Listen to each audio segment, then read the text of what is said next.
UAC y el Centro de Investigación Interdisciplinaria de la Facultad de Filosofía presentan Tiempo y Memoria con Cecilia Figueroa. Comenzamos. Buenas tardes. Hoy vamos a hablar de un tema divertido porque nuestro invitado lo está tomando, aunque es una investigación muy seria del Colegio de México con la cual va a obtener el grado de doctor en Historia. Sin embargo, tiene aristas divertidas, interesantes, que nos hablan de una época que desmitifican a instituciones como la Iglesia. Vamos a hablar de los testamentos y cómo a partir de estos documentos este historiador, este doctorante en historia, está reconstruyendo las redes sociales, políticas, familiares que se tejían entre los queretanos de la época colonial, específicamente del siglo XVI al XVII. Y ya presento a mi invitado porque creo que ya le robé mucho el micrófono, Marco Antonio Peralta. Él es egresado de la maestría en estudios históricos de la Facultad de Filosofía, es nuestro egresado y, como les comentaba, actualmente está en la investigación doctoral por el Colegio de México. Y quería preguntarte, Marco, revisar testamentos del siglo XVI debe ser terrible porque tienes que tener un dominio perfecto de la paleografía. Un simple mortal no entiende nada. Pero ya que estás en este asunto, me decías que has revisado 6,000 documentos que se llaman... son 6,000 escrituras notariales. Sí, es un tema fascinante. Bueno, primero, muchas gracias por la invitación. Y en efecto, yo digo que hago o presumo que trabajo historia de la vida cotidiana, que en realidad es una historia cultural. Es historia social porque sí creo, yo estoy convencido de que la historia es de las sociedades, de los hombres, y en consecuencia pues todo lo que hagamos es historia social, con independencia y al margen de cada una de las temáticas. Entonces sí me parece importante advertir eso. Dicho esto, entonces, la vida cotidiana es un tema divertido en tanto uno se apasiona con ello, sin que deje de lado la rigurosidad académica que lo pide una institución como lo es el Colegio de México, al cual pues también pues agradezco la oportunidad de darme esta etapa de formación académica. ¿Es difícil la paleografía? Sin duda es difícil, porque es bien distinta la letra del siglo XVI, principios, la letra de finales del siglo XVI, la del siglo XVII o la del siglo XVIII. La del siglo XVIII es un poco más sencilla, pero no por eso es fácil. Entonces sí, son 6,000 registros notariales, son 6,000 documentos, entre los cuales yo he llamado escrituras de última voluntad. ¿Qué quiere decir esto? Son testamentos, básicamente son testamentos, poderes para testar, codicilos y memorias testamentarias. ¿Qué es un codicilo? Un codicilo es un documento que modifica la última voluntad. Es una modificación del testamento sin que lo invalide. Un codicilo difícilmente, de hecho no se podía, un testamento nunca invalida, un codicilo nunca invalida un testamento, pero eso es la naturaleza del codicilo, modificar algo, para bien o para mal, pero modificarlo.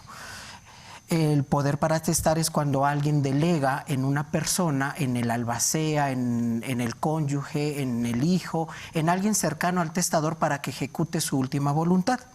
La memoria, pues, es un documento parecido en donde no tiene toda la rigurosidad del testamento, pero la intención es poner por escrito la última voluntad.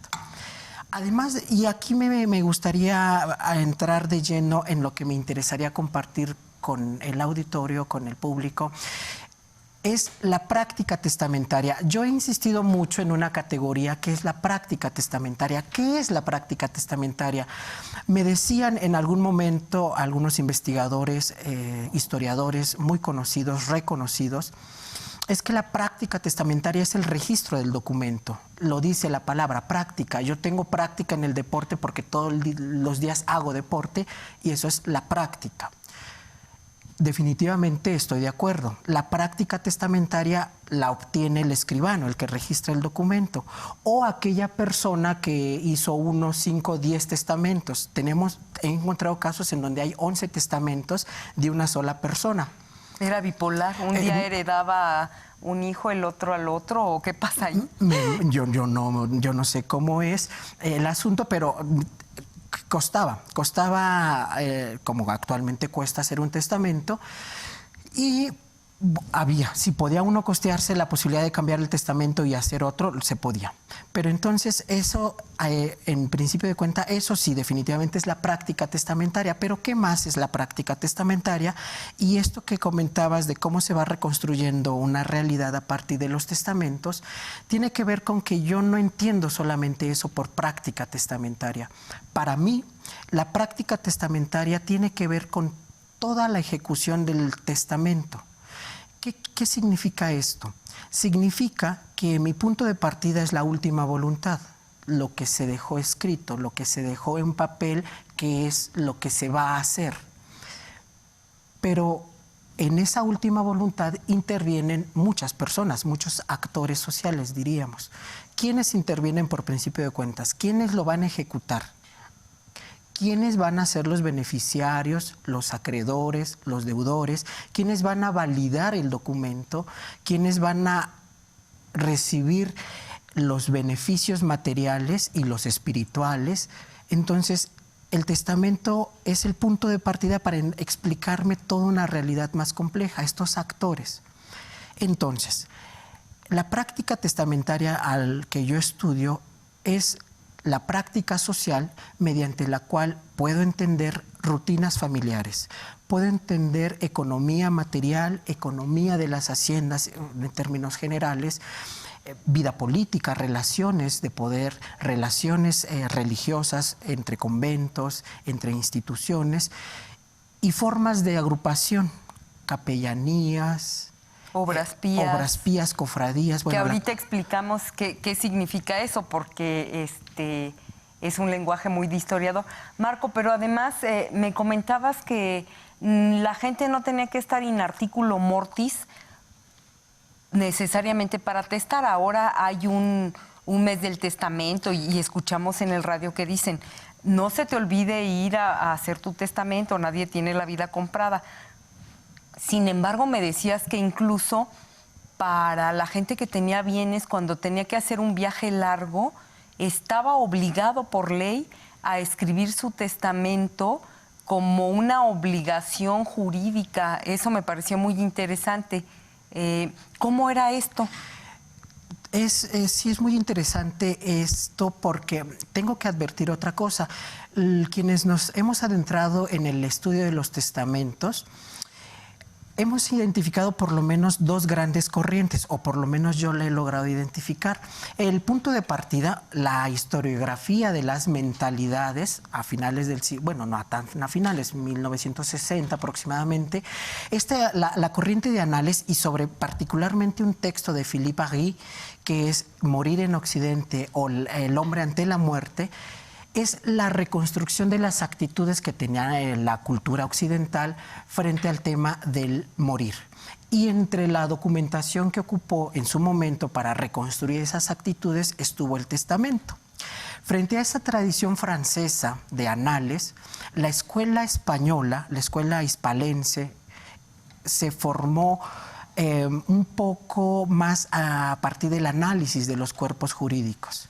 Y entonces hay dos puntos. Mientras que la escuela francesa estudia actitudes, vida cotidiana, mentalidad, la escuela hispalense está constantemente insistiendo en el estudio del derecho. Lo que llega a México, lo que llega a América Latina en la década de los 80 y los 90 es la corriente francesa. Entonces, y se nos dijo que el testamento es como el salvoconducto al cielo. Efectivamente lo era. Pero cuando uno revisa las leyes, cuando uno está estudiando la naturaleza jurídica del documento, de las personas que pueden testar, quienes no pueden testar, pues resulta que uno se encuentra con que desde las partidas de Alfonso X en el siglo XIII se estableció que de preferencia el acto de testar tenía que hacerse en perfecta salud mental y física. Esta premisa jurídica se refrendó en los diferentes tratados posteriores a las 7 partidas, en las leyes de Toro de 1505, por ejemplo, en las leyes de los reinos de Castilla a mediados del siglo XVI, y en el XVII, pues toda la tradición ya indiana.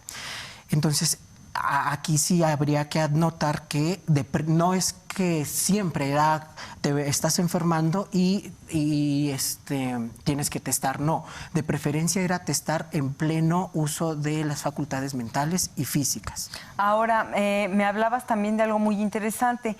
Las personas que nunca han tenido un acercamiento con un testamento colonial, ¿les parece escandaloso, por ejemplo, que doña Josefa Vergara, que es una de las benefactoras de Querétaro por antonomasia, que heredó todas sus haciendas a los niños pobres y huérfanos, les parece terrible que a la hora de leer el testamento diga, y dejo tales bienes para los niños pobres para indulgencias por la salvación de mi alma?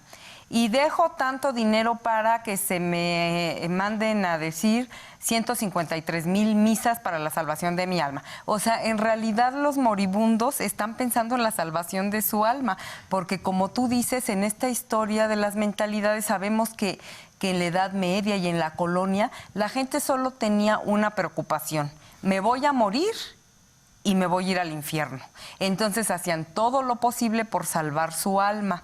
En ese sentido, tú me decías, hablábamos ayer de que había un formulario, que todos los testamentos empiezan en el nombre de Dios Todopoderoso, bla, bla, bla, bla, bla, bla, las 25,000 advocaciones marianas y los 100,000 santos.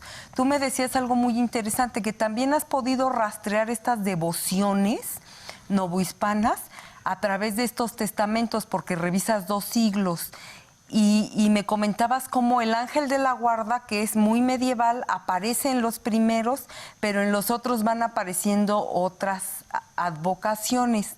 ¿Cuáles son estas y cómo es este tránsito? Sí, es muy interesante esto de la religión, porque, ahí sí tengo que darle la razón. Bueno, no es que se la dé, es que la historiografía nos ha demostrado que la Iglesia, la sociedad colonial, hay que entender algo. Por eso la historia nos puede servir para mucho, y algo para lo que nos puede servir es para evitar hacer lecturas anacrónicas. Actualmente, yo revisaba esta mañana el Código Civil, lo que tiene que ver con testamentos, con la sucesión, y definitivamente ahí la Iglesia no pinta para nada.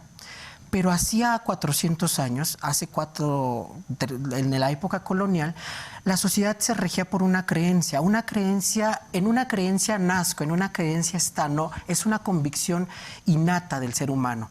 Y creían que la Iglesia precisamente era el fin último. La salvación del alma importaba mucho. Entonces, cualquier conducta, ese es el papel de la Iglesia, regular esas conductas. Un buen cristiano se va al cielo, pero un buen cristiano también, para llegar al cielo, tiene que demostrarlo. Bienes, ¿no? Y un mecanismo para demostrar que soy un buen cristiano es que mejor que beneficiar a la Santa Madre Iglesia Católica. Entonces, en ese sentido es el peso de la religión en los testamentos. Y efectivamente, aquí otra anotación. Es muy importante, o a mí sí me causa mucha relevancia decir esto. El testamento es un documento, fue una escritura que quedó bajo la jurisdicción, ahora diríamos civil, en aquel momento es secular. Lo secular se separa de lo eclesiástico. Entonces, el testamento de por sí nace como un documento civil, un documento que atañe a la justicia civil, como actualmente lo es el testamento. Eso significa que la Iglesia quedaba limitada para intervenir en ciertos aspectos de la testamentaría. La testamentaría es la reconstrucción de toda la última voluntad. Entonces la Iglesia quedaba limitada en ese sentido. Pero al ser tan importante en la vida cotidiana, la Iglesia, los conventos, la fe, las devociones, tenía una injerencia permanente. Y aquí es cuando tenemos que relativizar el peso de las leyes. Aquella famosa frase colonial de se acata pero no se cumple. no niegan a la ley, no la niegan, pero la realidad es más compleja que se modifica. Y uno de los actores protagonistas de todo el periodo colonial, me parece, es la Iglesia, a través de sus conventos y a través, efectivamente, de su clero secular, del episcopado, la autoridad, la jerarquía eclesiástica. Entonces, ¿todo esto a qué viene? Porque el protocolo, entonces, es un machote, era un machote. Y sí, en el nombre de Dios, y podría yo recitar todo el protocolo inicial. Eso era lo que debía hacer para que tuviese legitimidad, validez jurídica. Un testamento que estuviese escrito de manera muy distinta, se dudaba de él. Entonces, para tener certeza legal, hay un formulario, como actualmente lo hay. Pero eso nos ha llevado a muchos historiadores a ver solamente eso, es el machote, es el formulario, y entonces leo la familia, nombres, me voy a datos muy concretos. Ese machote, cuando uno lo lee entre líneas, diríamos, lo que podemos rastrear, y eso nos permite la larga duración, estudiar un número suficiente de documentos, no sé cuántos son muchos, pero en mi caso son 2000 escrituras testamentarias y 6000 registros notariales. Entonces, con esos 2000 documentos, yo sí veo cómo se van modificando devociones. ¿Cuáles aparecen? Primero dices que está el ángel de la guarda y que ya hacia la segunda mitad del siglo XVI, si mal no recuerdo, va desapareciendo ese ángel de la guarda, y luego, ¿por quién se va sustituyendo? Por ejemplo, aquí está asociado con la llegada del clero regular y muy particularmente de los franciscanos. Los franciscanos tienen esta idea, los 3 votos de franciscanos: caridad, humildad y pobreza. Obediencia, bueno, sí. Obediencia. Sí, ahora se me acaban de ir, pero bueno, sí. Sus 3 votos de la regla. ¿Eso qué significa? Que la orden franciscana tiene devociones muy particulares. Una devoción es San Nicolás Tolentino y todas aquellas imágenes que tienen que ver con el purgatorio. Aquí la Virgen María es la intercesora por excelencia de las almas purgantes. Al ser la Madre de Dios, se creía, y aquí tengo que insistir, se creía que si uno se encomendaba a la Virgen María, pues era más fácil que ella le rogase a su hijo que sacaran mi alma del purgatorio, a que si me voy y me encomiendo a San Pedro... San Judas Tadeo, por ejemplo, que es una advocación muy... Entonces, que tiene una devoción en alguna parte, en algunas regiones, pero no es tan importante como como lo pensaba la monarquía. Pero el ángel de la guarda va apareciendo poco a poco. Junto con el ¿desapareciendo más bien? Desapareciendo, va desapareciendo un poco. ¿Quiénes lo sustituyen? Hay una población africana en Querétaro a comienzos del siglo XVII, y entonces aparece una virgen que se asocia con ellos, la Virgen de los Mulatos, y así lo ponen, la Virgen Morena o la Virgen de los Mulatos, y excepcionalmente he encontrado a San Benito de Palermo. Pero eso es un santo que se asocia con las calidades afrodescendientes, esclavas o libertas. Entonces, pero para los españoles que van llegando poco a poco en el 17, aparece también la Virgen del Rosario. La Virgen del Rosario es una virgen con cierta asociación a la calidad española, particularmente en España, a los reinos de Castilla. Que son finalmente los que llegan a la conquista, ¿no? Los reinos de Castilla y Aragón. Y esas advocaciones son las que nos traen a Nueva España, ¿no? Pues sí.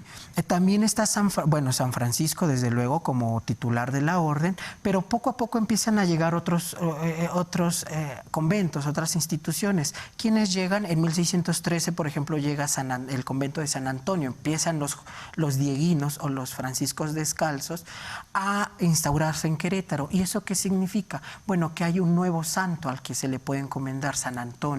Y poquito después va a llegar el convento del Carmen o Teresa de Jesús, y Santa Clara en 1607, poquito antes. Entonces son advocaciones, son imágenes que están asociadas sí con las devociones, pero promovidas por alguien. ¿Y quiénes eran esos alguienes?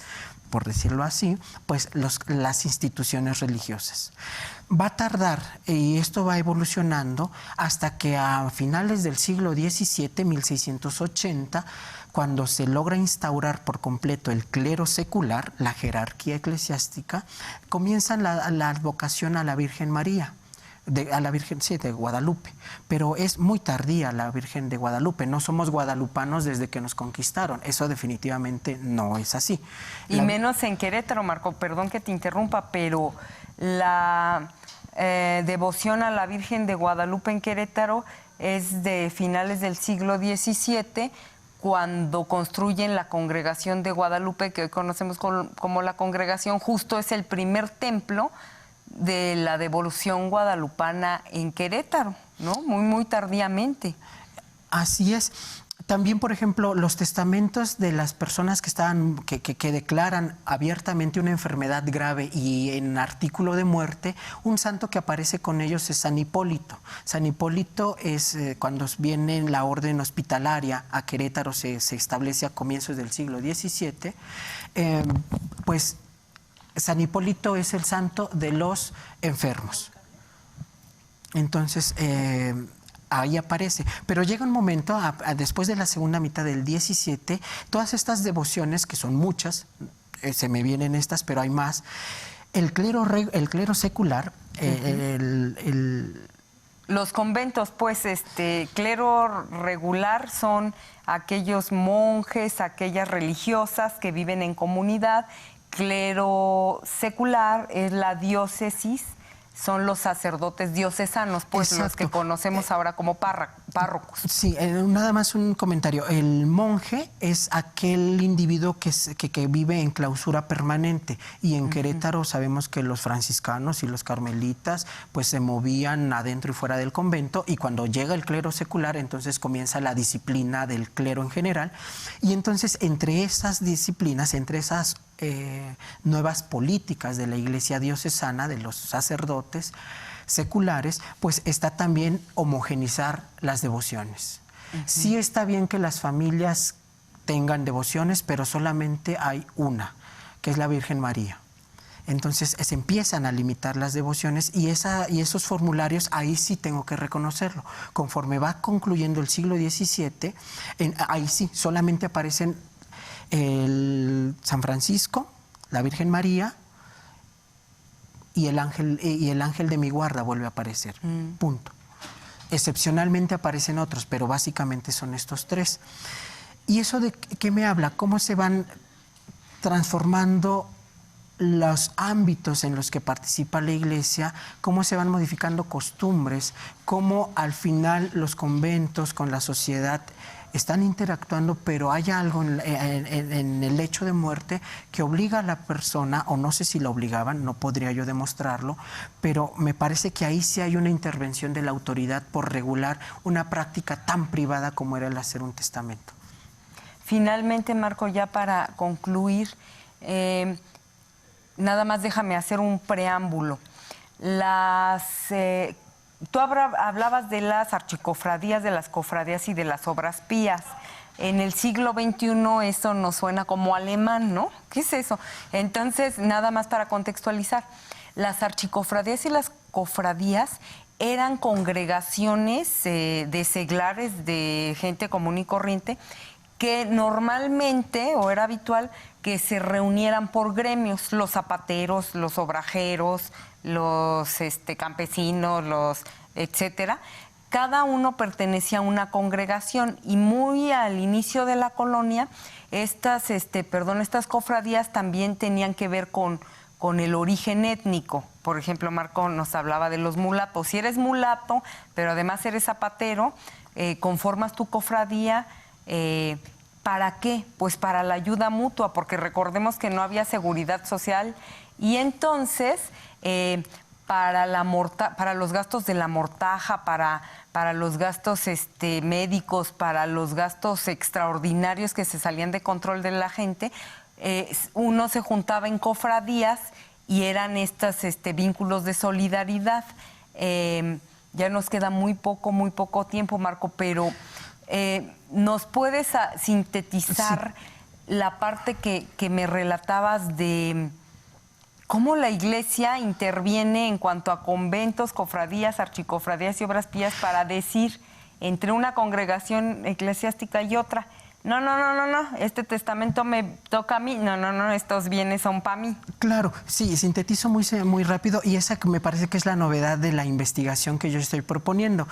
Lo que nos sirve en los testamentos es para entender redes, cómo se crean redes a partir de agrupaciones, a partir de estas congregaciones que son cofradías, que son hermandades. Entonces, cuando yo desmenuzo estas hermandades, estas cofradías, y analizo a los individuos que las integran, ahí me doy cuenta cómo se están vinculando, los intereses que se están poniendo sobre la mesa, y además cuando uno desmenuza a estas congregaciones y a estas corporaciones, entiende también quiénes están detrás de ellas. Y eso es a lo que yo le llamo las redes. Eso es la práctica testamentaria. Al final me parece que es eso, es desmenuzar, a entender al individuo que testa, que hereda, que pelea, para entender en dónde está, quiénes lo rodean, y eso es lo que es lo que debemos hacer los historiadores. Eso es lo que trato de hacer desde la vida cotidiana, desde la historia cultural. Bueno, pues nos despedimos con una imagen en la cabeza. Les pido a todos que se vayan con esta imagen. Imagínense a los carmelitas descalzos y a los franciscanos, los dos que hicieron voto de pobreza, las dos congregaciones, peleándose por los bienes de un muerto. Y con esto nos despedimos. Nos vemos en la próxima emisión. TV UAC y el Centro de Investigación Interdisciplinaria de la Facultad de Filosofía presentaron Tiempo y Memoria con Cecilia Figueroa. Hasta la próxima.